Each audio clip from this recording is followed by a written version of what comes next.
Good morning. I'm going to go over with you a little bit more from your learning task packet, and I'm going to be working on pages 3 and 4 mostly. We're talking about fractions, comparing and ordering fractions. Before we get to that part, let's take a few minutes and review fractions, what they are, and how you can build your own fractions to build that picture of fractions, okay? So I'm going to work on and engage and unlock the problem on page 3 and page 4 of your packet.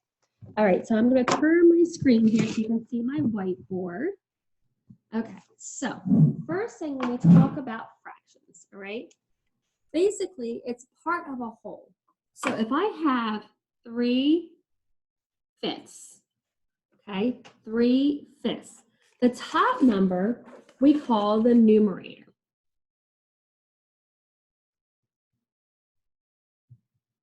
Okay, the numerator is your top part of your number fraction.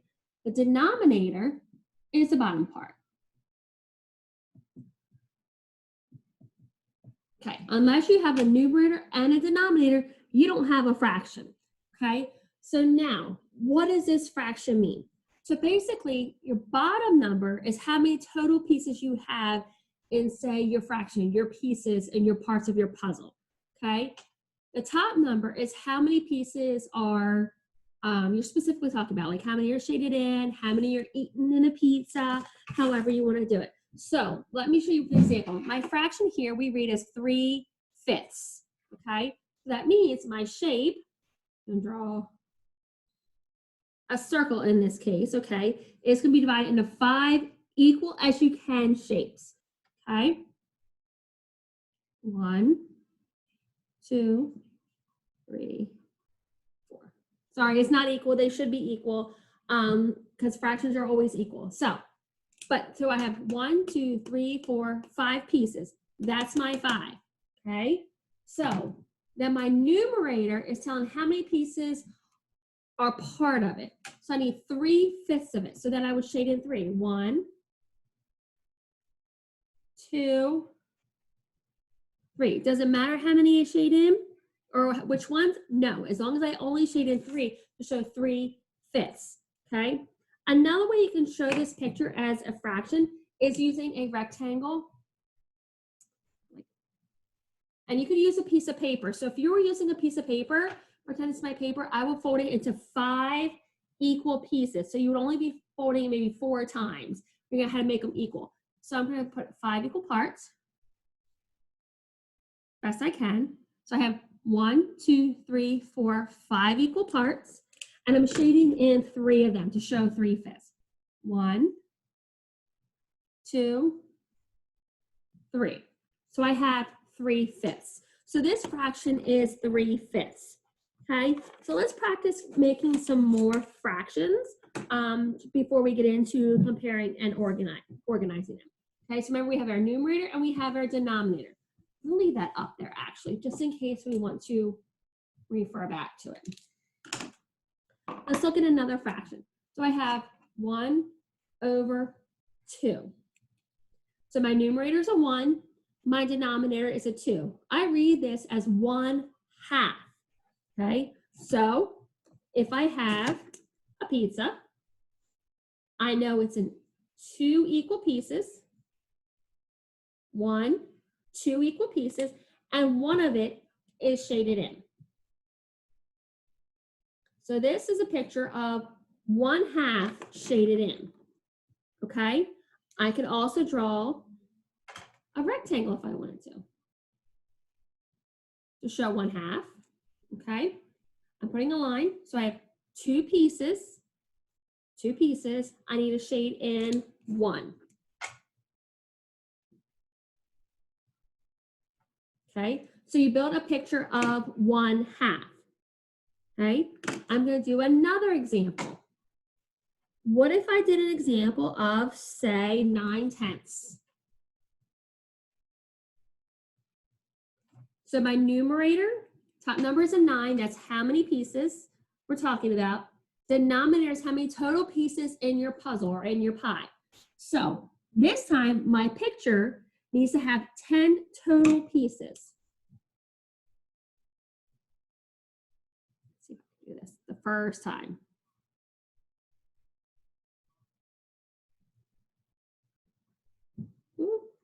Let me try that again on for you. Let's see it.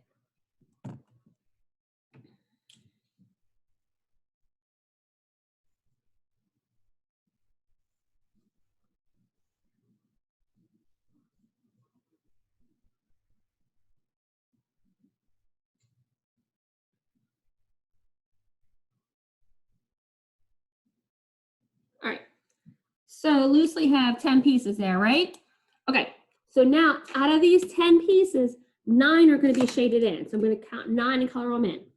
1, 2, 3, 4, 5, 6, 7, 8, 9 that are colored in. Okay. Now here's a question for you. If I was going to show you 1/2 and 9/10, which one has more shaded in? Right, 9/10. 9/10 has more shaded in because there's more colored in. There's less space that is not colored in than 1/2. So we would say 9/10 is greater than 1/2 or bigger than 1/2. Okay. So I'm going to give you 2 problems, or actually, let me just give you one. I'm going to leave my example up here for 1/2, and I'm going to erase 9/10, and I want you to draw a picture to model that fraction, okay? Just so we have an idea and we're pretty confident in labeling fractions, okay? So if I have 5/8, all right, here's your fraction, 5/8. 5 is how many you're talking about specifically, but your fraction pieces puzzle has 8 total pieces. So when you draw your circle, you need to have 8 total pieces in it. There's your circle. Go ahead and pause the video, put in 8 equal pieces, divide it, and then shade in 5 of them. When you're done that, unpause the video.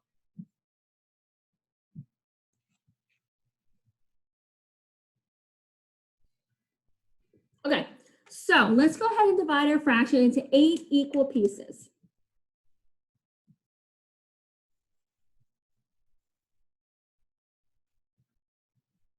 Okay, so far mine should look somewhat similar to yours, and I'm coloring in 5.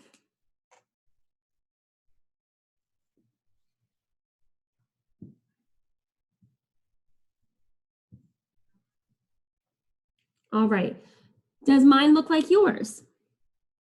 Yes, it should look something similar to yours if you did a circle one, okay? As long as you had 8 total pieces in your pie and only 5 were colored in, you're on the right track. All right, so now let's get into ordering and comparing numbers. There's some examples in your pack right here on the bottom of page 3 that shows some examples using a number line here, putting on a number line, and using less than, greater than, and equal to symbols here. Something we can do to modify a little bit for our needs is, instead of using a number line like it shows, we're going to be drawing pictures, or you can take a piece of paper, I'm sticking it here, and you can fold it in half. So if I want it in 4 equal pieces, I would fold it. And here I have 2 equal pieces, right? I fold it again, and I have, sorry, I had 2. I have 4 equal pieces, okay? So if you had a fraction that had fourths or fifths, you could use a piece of paper and fold it if you need that visual, which is sometimes easier than drawing pictures. It depends on what works best for you. So let me go through with you and show you how to draw pictures and write the fractions in order. So I'm going to go right there with the try this problem on page 4. So it says to write 3/4, 3/6, 1/3, and 2/12 in order from least to greatest. If I'm writing from least to greatest, I'm writing the smallest number first and then the larger numbers, okay? Smallest to greatest, so least to greatest. I don't know what 3/4 looks like, or 3/6, 1/3, or 2/12. So I'm going to draw a picture. So I have 3/4. Okay. So I think I'm going to do a rectangle this time. It's kind of easier for me to draw than a circle. I have 4 total pieces, and I'm shading in just 3 of them because that's how many parts. 1,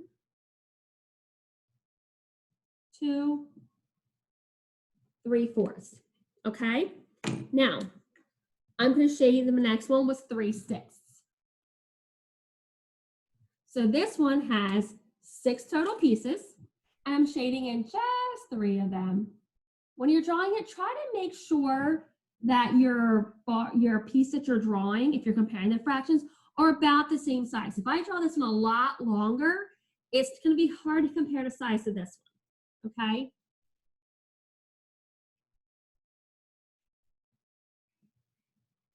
I have 1, 2, 3, 4, 5, 6 pieces. I'm shading in 3 of them. 1, 2, 3.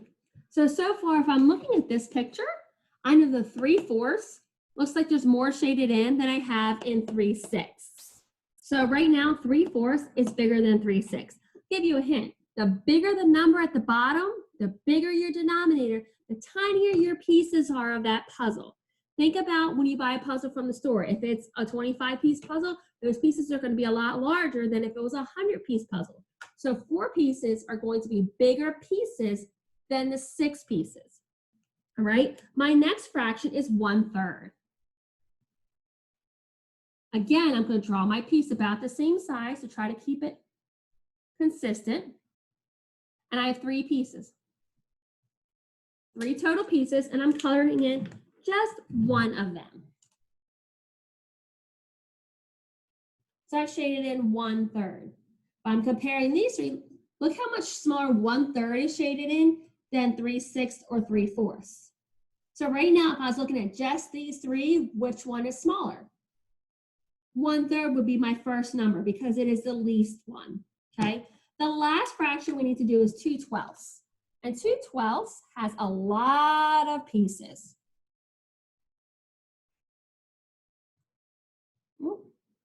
Make it a little bit smaller so it's a little bit more consistent in size.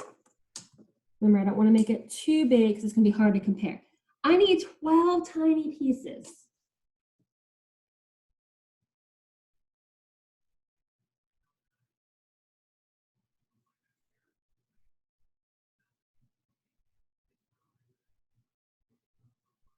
Okay, so I have 12 tiny pieces in this fraction, and I'm only shading in 2 of them.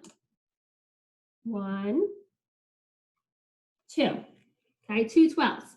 Now that I have a picture for each one, I'm ready to compare. So I want to go least to greatest. I'm doing least to greatest.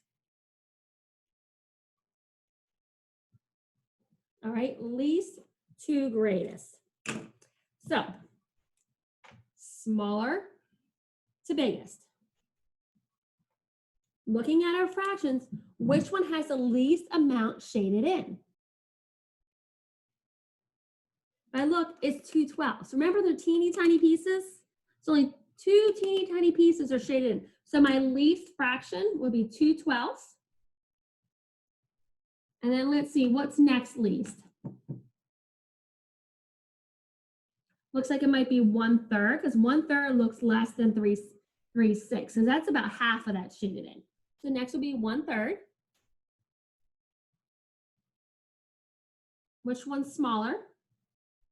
They're really close, but actually this is 3/6. Equivalent fraction of that is 1/2. Only 1/2 of this is shaded in. So 3/6 would be my next greatest. And then 3/4 would be my greatest. So looking at this, I would say, hey, I know the 3/4 is the greatest amount of fractions out of all of these, and the least is 2/12. Okay, and again, that's based on my picture too. All right. So your next problems, number 1 and 2, give you 3 different sets of fractions there. Which one has the greatest value? So there's 7/10, 1/5, and 9/10. And family, if you're doing this with your 4th grade student, you can only, it's okay to do 2 of the fractions. So you can just do 7/10 and 1/5 and have them compare and write the biggest one first and then the smallest one. Or you can have work through that with them and have them do all 3 numbers to write from greatest, to find the greatest value one. It's up to you. I'm okay with modifying it to only do 2 of those fractions to draw. Okay, number 3 gives you 3 fractions to write from least to greatest. So again, you're doing smallest to greatest. Draw your pictures of your fractions, okay? And then write them out. And then number 4 also goes from least to greatest, okay? Side note, if you do number 1 and 2 and only compare 2 of the problems, make sure you cross off the one that you're not doing so that I know that you didn't use that one at all in your problem. All right, does that make sense?